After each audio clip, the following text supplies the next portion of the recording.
Hello everyone. तो पिछले video में हम लोगों ने पढ़ा क्लास 3 की सेकेंड चैप्टर जो कि थी द वाइज सेंट। उसी चैप्टर का इस वीडियो में हम लोग क्वेश्चन ऑब्जेक्टिव और क्वेश्चन आंसर करने वाले हैं। चलिए शुरू करते हैं।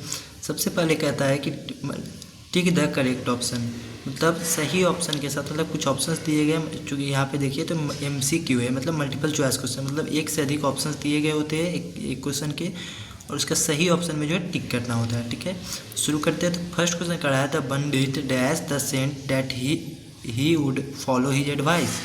मतलब जो वो डाकू जो था वो प्रॉमिस्ड करता है, क्या करता है, संजय से जो है प्रॉमिस करता है कि वो उनकी सलाह को जो है बहुत अच्छे तरीके से फॉलो करेगा, मतलब मानेगा। तो यहाँ हमारा फर्स्ट ऑप्शन ही जो है सही हो जाएगा। सेकेंड है फॉरगिवन, थर्ड है चीटेड, तो ये दोनों तो होंगे नहीं, प्रॉमिस्ड जो है राइट ऑप्शन।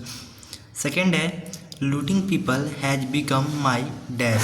तो looting people has become my, पिछले चैप्टर जब हम लोग चैप्टर पढ़ रहे थे उसमें हम लोगों ने देखा था कि जो वो क्या बोलता है कि जो लोगों को लूटने की जो आदत है वो उसका हैबिट और प्रोफेशन बन चुका है। तो यहाँ पे हमारा बोथ 1 और 2 नंबर जो है वो करेक्ट ऑप्शन हो जाएगा।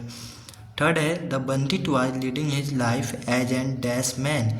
मतलब जो बंडिट था वो कैसा लाइफ जीना चाहता था, एक ऑनेस्ट, मतलब एक ईमानदार आदमी का जो है लाइफ, ईमानदार आदमी के व्यक्ति वाला जीवन जो है वो जीना चाहता था। तो यहाँ पे सेकंड ऑप्शन हमारा ऑनेस्ट जो है वो सही हो जाएगा। ठीक है, अब नेक्स्ट है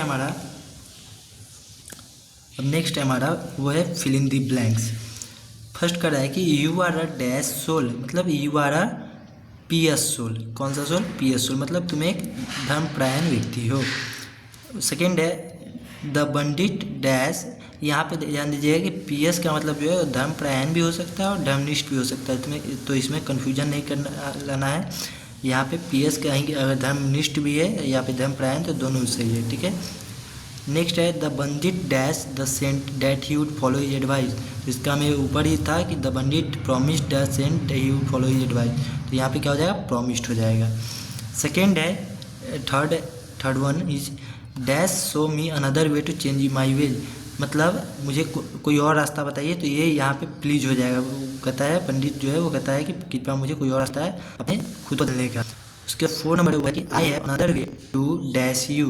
मतलब इस पर जो है संजय जो कहते हैं उसको कि मेरे पास जो है तुम्हारे लिए कोई और रास्ता जिससे तुम अपने आप को बदल सको। तो यहाँ पे क्या हो जाएगा, reform. I have another way to reform you. ठीक है, तो अब चलते हैं नेक्स्ट आगे। वो है सी नंबर पे जो है कि है tick for right and cross for wrong statement. मतलब कुछ स्टेटमेंट लिखे गए हैं, कुछ सेंटेंसेस लिखे गए हैं जिसमें सही के सामने सही का टिक, गलत के सामने गलत का टिक करना है। तो क्या है कि the saint was a very pious man and the wisdom in his words inspired many people to change themselves.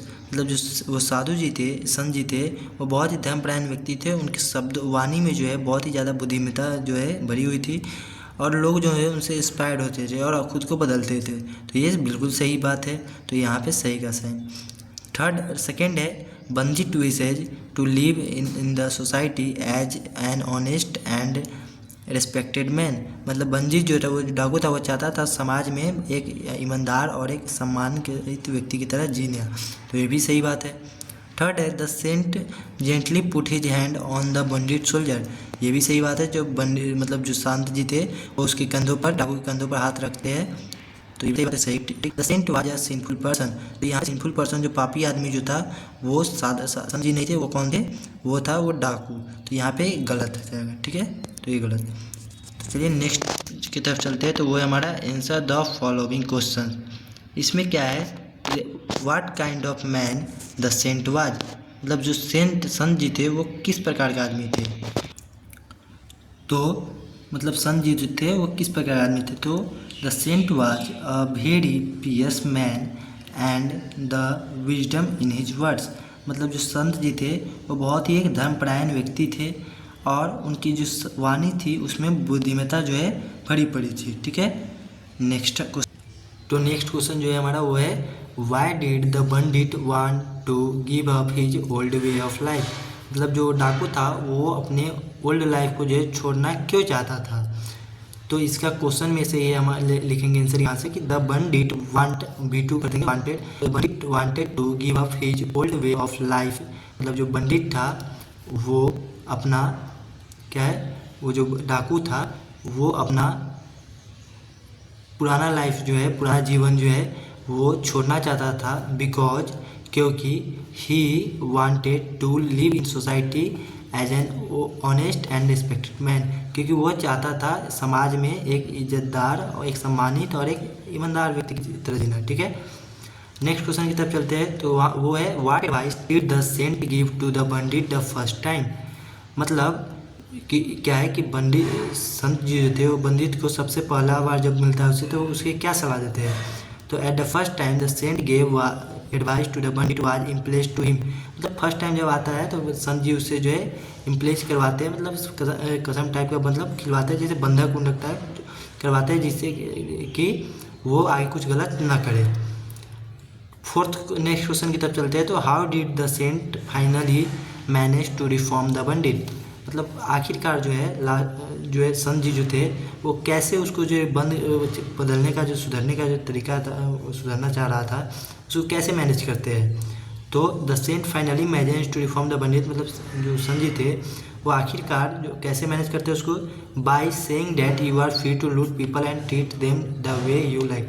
तो उसको यह बोल के मैनेज करते हैं कि अब से तुम जो आज़ाद हो लूट करने के लिए, ट्रीट करने के लिए, मतलब तुमको जो करना है वो कर सकते हो, ये बोल करके उसको मैनेज करते हैं। और इतना इसके आगे और अगर ऐड करना चाहे तो ये भी ऐड कर सकते हैं कि मैंने इतना करने के बाद जो है तुम्हें इसके लिए सिर्फ एक चीज़ करना है कि बट, लेकिन इतना फ्री हो, सब चीज़ के लिए फ्री हो, लेकिन इसके बावजूद जो है तुम्हें प्रत्येक शाम को जो है मेरे मैं कहीं भी रहो मेरे पास आकर के जो है तुम्हें अपने जो गलत काम है उसको उनको कबूल करना होगा, और फिर सारी बातों को जो है चाहे वो कोई किसी प्रकार का काम हो उसे तुम्हें मेरे सामने कबूल करना हो प्रत्येक शाम को, चाहे मैं कहीं भी रहूँ। यही बातें बोलकर जो है जो संत जी थे वो उसको मैनेज करते हैं। ठीक है, तो चलिए यहीं पे हमारा चैप्टर का जो है क्वेश्चन आंसर और ऑब्जेक्टिव भी जो है फाइनल हो गया। तो मिलते हैं नेक्स्ट वीडियो में, जो कि होगा हमारा क्लास 3 का 3rd चैप्टर।